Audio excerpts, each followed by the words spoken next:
Doctor Thomas पिछले कई सालों से इस प्रोजेक्ट पर काम कर रहे थे। इस प्रोजेक्ट को तैयार करने के लिए उन्होंने अपनी जिंदगी के 5 साल लगा दिए थे। विक्टर एक आर्टिफिशियल इंटेलिजेंस से बना रोबोट था जिसका आविष्कार डॉक्टर थॉमस ने किया था।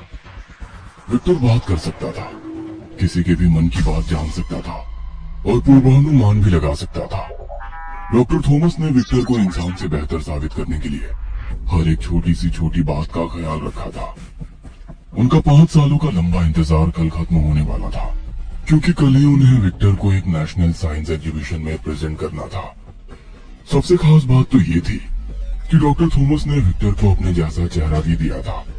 विक्टर को चार्जिंग में लगाने के बाद डॉक्टर थॉमस अपने अंग्रेजी नोवेल को पढ़ने के लिए काउच पर लेट गए थे। डॉक्टर थॉमस पिछले कुछ दिनों से लगातार एक नोवेल द सीरियल किलर को पढ़ रहे थे। आधी रात का समय था। आसमान में बिजली चमक रही थी। ऐसा लग रहा था भयंकर तूफान बरसाने ही वाला है। तभी डॉक्टर थॉमस ने महसूस किया कि विक्टर के कमरे में कुछ फ्लक्चुएशंस हो रहे हैं और कमरे से लगातार लाल रंग की रोशनी बाहर आती हुई दिखाई दे रही है। हैरान होकर डॉक्टर थॉमस विक्टर के कमरे की ओर जाते हैं। कमरे के अंदर का नजारा देखकर डॉक्टर थॉमस बिल्कुल सन्न रह गए थे। विक्टर अपनी जगह पर नहीं था। वो खिड़की के पास खड़े होकर बाहर की ओर झांक रहा था। विक्टर, ये कैसे हुआ? मैंने तो तुम्हें कोई कमांड नहीं दी थी। तुम यहाँ क्या कर रहे हो? विक्टर, तुम्हारा माइंड रीड कर सकता है। विक्टर जल्द ही मिशन कंप्लीट करके लौटेगा। इतना कहकर विक्टर अपनी आंखों से लाल रोशनी चमकाता कमरे से बाहर निकल जाता है। ओह माय गॉड, ये क्या हो गया? ये कौन से मिशन पर निकल गया है? एक मशीन को इंसानों से बेहतर बनाने के जिद में कहीं मैंने कोई गलत आविष्कार तो नहीं कर दिया? थॉमस ने अपने माथे पर आता पसीना पोंछा और एक सिगरेट सुलगाकर अपनी टेंशन को धुएं के साथ बाहर उड़ाने की कोशिश करते हुए तेजी से घर से निकल गया। थॉमस को कोई आइडिया नहीं था कि विक्टर अब क्या करने वाला है।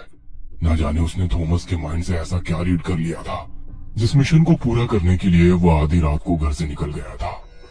रात के 1 बज रहे थे। बैंगलोर के पॉश अपार्टमेंट में डॉक्टर निधि चैन की नींद सो रही थी। अचानक ही उन्हें एहसास हुआ जैसे कोई उनकी खिड़की के कांच पर खटखट की आवाज कर रहा है। हैरान होकर जैसे ही निधि अपनी खिड़की के पास पहुंची, उनकी खिड़की एक जोरदार आवाज के साथ चकनाचूर हो गई और उसके कांच के टुकड़े कमरे में हर तरफ बिखर गए।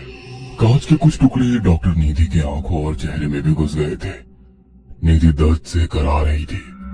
तभी उस टूटे हुए कांच में से एक हाथ अंदर आकर निधि का गला पकड़ लेता है। अपनी पूरी ताकत लगाकर निधि उस हाथ की पकड़ से खुद को आजाद करा लेती है और अपने कमरे में से निकलकर बाहर भागने लगती है। निधि को अपने कमरे में किसी के बूट की खटखट सुनाई पड़ रही थी। ऐसा लग रहा था कोई तेजी से उसके कमरे में चहलकदमी कर रहा हो। निधि का डर से खून जमा जा रहा था। दौड़कर वो अपने फ्लैट के बाथरूम में घुस गई और दरवाजा अंदर से बंद कर लिया। निधि की सांसें उखड़ रही थी। उसे समझ नहीं आ रहा था कि 12वीं मंजिल पर स्थित उसके फ्लैट में अचानक आधी रात को कोई खिड़की से कैसे घुस सकता है। निधि कुछ सोच पाती इससे पहले ही उसने देखा कि उसके बाथरूम का दरवाजा तोड़कर जमीन पर पड़ा हुआ है और उसके सामने डॉक्टर थॉमस खड़े हुए हैं। डॉक्टर, तुम मेरे फ्लैट में इतनी रात गए क्या करने आए हो? Silly question lovely lady. Thomas नहीं, विक्टर। इतना कहकर विक्टर अचानक अपनी गर्दन को 360 डिग्री में घुमा देता है और इसके साथ ही उसकी आंखों से तेज लाल रोशनी फूटने लगती है। तेज रोशनी से बचने के लिए निधि अपनी आंखें बंद कर लेती है। उसी समय विक्टर निधि को गर्दन से पकड़कर खिड़की तक घसीटते हुए लाने लगता है और उसी टूटे हुए कांच से उठाकर उसे बाहर फेंक देता है। एक जोरदार चीख के साथ निधि हमेशा के लिए खामोश हो जाती है। निधि को खत्म करने के बाद विक्टर बैंगलोर की सड़कों पर बेखौफ घूम रहा था। किल सुशोभित, kill him, yes, I will kill him. तभी डॉक्टर थॉमस का मोबाइल बजता है और उसे डॉक्टर निधि की मौत की खबर मिलती है। मुझे लगता है विक्टर ने ही निधि को मारा है। अगर मेरा शक सही है तो उसका अगला शिकार जरूर आर्टिफिशियल इंटेलिजेंस डायरेक्टर डॉक्टर सुशोभित या नितिन ही होंगे। ऐसा सोचकर डॉक्टर थॉमस तेजी से अपनी कार चलाते हुए डॉक्टर सुशोभित के घर की ओर जाने लगते हैं। कुछ देर बाद, थॉमस, तुम इतनी रात गए मेरे घर पर, बात क्या है? आपकी जान खतरे में है सर, आप चलिए मेरे साथ। थॉमस डॉक्टर सुशोभित को खींचते हुए अपने साथ कार में बैठा लेता है। अरे जेंटलमैन, क्या बात है, कुछ बताओगे भी? आखिर मेरी जान को किससे खतरा है? डॉक्टर, मेरे एआई प्रोजेक्ट के लिए मैं एक ह्यूमन रोबोट बना रहा था, एक ऐसा रोबो जो इंसान को रिप्लेस कर सके। मेरा इन्वेंशन, जिसे मैंने विक्टर नाम दिया है, वो सुन सकता है, बोल सकता है, किसी का भी माइंड रीड कर सकता है। उसके अंदर इतनी पावर है कि वो हमारे जैसे 10 इंसानों पर अकेला भारी पड़ सकता है। ओह ब्रावो, ये तो बहुत अच्छी बात है यंग मैन, बहुत बहुत बधाई हो तुम्हें, फाइनली तुमने कर ही दिखाया। डॉक्टर, बात सिर्फ इतनी से नहीं है, विक्टर इज मिसिंग, वो भाग गया है एंड आई एम डाउट कि उसने ही निधि को मारा है, और मुझे ऐसा लगता है कि वो अगला शिकार करने के लिए आपके पास आएगा। ये क्या कह रहे हो तुम? लेकिन विक्टर निधि या मुझे क्यों मारेगा? उसकी हमसे क्या दुश्मनी है? तो आप शायद समझे नहीं डॉक्टर, पिछले 6 महीने से मैं इस प्रोजेक्ट में इतना ज्यादा खोया हुआ हूँ कि मेरे दिमाग में हर पल बस खुद को निधि, नितिन और डायरेक्टर यानी कि आपके एआई मॉडल से बेहतर साबित करने की बात घूम रही थी। अपने मॉडल को इंटरनेशनल लेवल तक ले जाने के लिए मैंने दिन रात एक कर दिए। आज तक रोबोट को इमोशंस नहीं दिए जा सके थे, लेकिन मैंने उसे इमोशंस के साथ साथ प्रोस्थेटिक स्किन लगवाकर स्किन और ह्यूमन लाइक बॉडी भी दी है। एक नजर में कोई भी उसे इंसान ही समझेगा। जब विक्टर ने मेरा माइंड रीड किया तो उसे आपका, निधि और नितिन का डेटा उसमें मिल गया। तो क्या तुम मनी मन हम सबको मारने का प्लान बना रहे थे? जो तुम्हारे माइंड को रीड करने से उसे हमें मारने की इंस्ट्रक्शन मिल गई? नहीं डॉक्टर, ऐसी बात नहीं है। 5 साल विक्टर पर बिताने के बाद भी शायद मैं हार गया। मुझसे गलती हुई जो मैंने एक रोबोट को इंसान से बेहतर बनाने की कोशिश की। एक एआई प्रोजेक्ट को इतना पावरफुल बनाने से पहले मैंने एक बार भी इसके नेगेटिव एक्सपेक्ट को देखने की कोशिश नहीं की। या यूं कहो कि मैं इस प्रोजेक्ट के लिए इतना ज्यादा पॉजिटिव था कि मैं कुछ देखना सुनना ही नहीं चाहता था।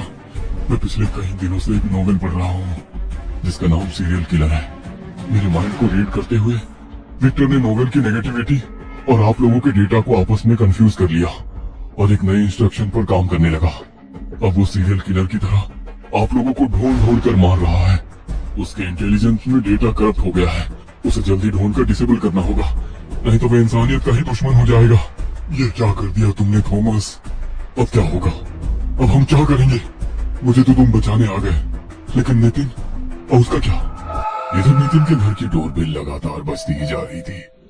डोरबेल की आवाज सुनकर नितिन की नींद टूट जाती है। वो उठकर हॉल से बाहर झांक कर देखता है, सामने उसे डॉक्टर थॉमस खड़े दिखाई देते हैं। अरे थॉमस, इतनी रात को मेरे घर? सब ठीक तो है? Operation activated, eliminate Nitin. ये कैसी बहकी बहकी बातें कर रहे हो?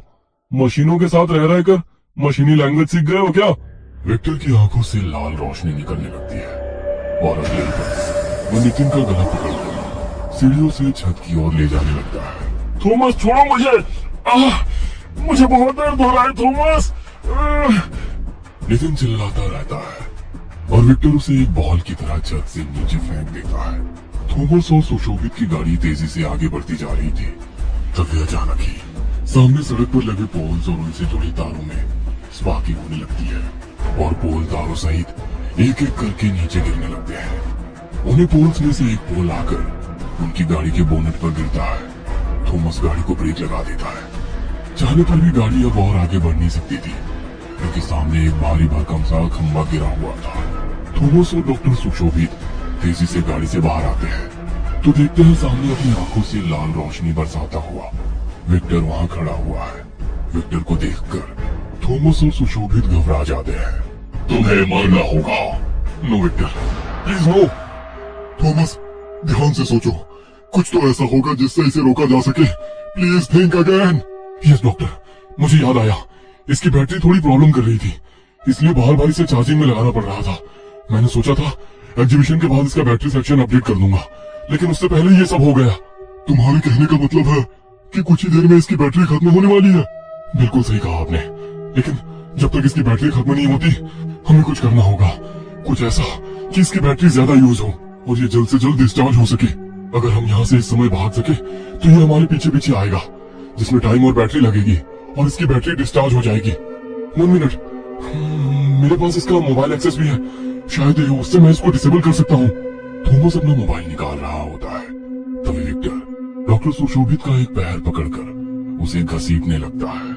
प्लीज मुझे बचाओ, मैं मरना नहीं चाहता, मुझे बचाओ। कांपते हाथों से थॉमस विक्टर का डिसेबल बटन प्रेस करते हैं और विक्टर अगले ही पल अपनी जगह पर रुक जाता है। Disable command, all operation stop. चलो यहाँ से, आज तो मैं बाल बचाऊं।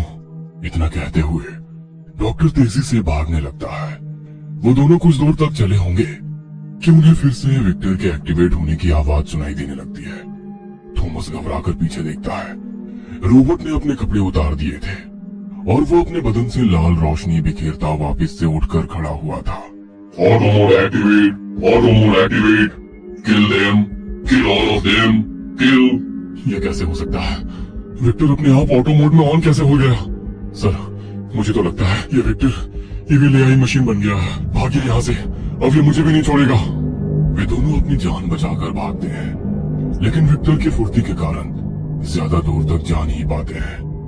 विक्टर उन दोनों पर अपने लोहे के हाथ से वार करता है, जिससे वे निढाल होकर नीचे गिर पड़ते हैं। इसके बाद विक्टर उन्हें घसीटते हुए पहाड़ी के किनारे की ओर ले जाने लगता है। नोवेल में सीरियल किलर सबको ऐसे ही ऊंचाई से धकेल कर मारता है, इसलिए ये हमें भी ऊंचाई से धक्का देने वाला है। थॉमस और सुशोभित उसकी पकड़ से छूटने के लिए छटपटा रहे थे, लेकिन उसके लोहे जैसे हाथों से छूट पाना उनके लिए संभव नहीं था। अचानक चलते हुए विक्टर की पकड़ ढीली पड़ने लगती है। इसकी बैटरी वीक हो गई है, कुछ ही देर में ये इनएक्टिव हो जाएगा। यही समय है डॉक्टर, जल्दी से इसके टुकड़े टुकड़े कर देते हैं और अलग अलग दिशाओं में फेंक देते हैं, ताकि ये फिर कभी इंसानियत पर खतरा बनकर ना मंडराए। थॉमस और सुशोभित विक्टर की लो बैटरी का फायदा उठाकर जल्दी जल्दी रोबोट के पार्ट्स अलग अलग करके उन्हें अलग अलग दिशाओं में फेंक आते हैं और फिर विक्टर की भयानक यादों के साथ अपनी आगे की जिंदगी बिताने लगते हैं।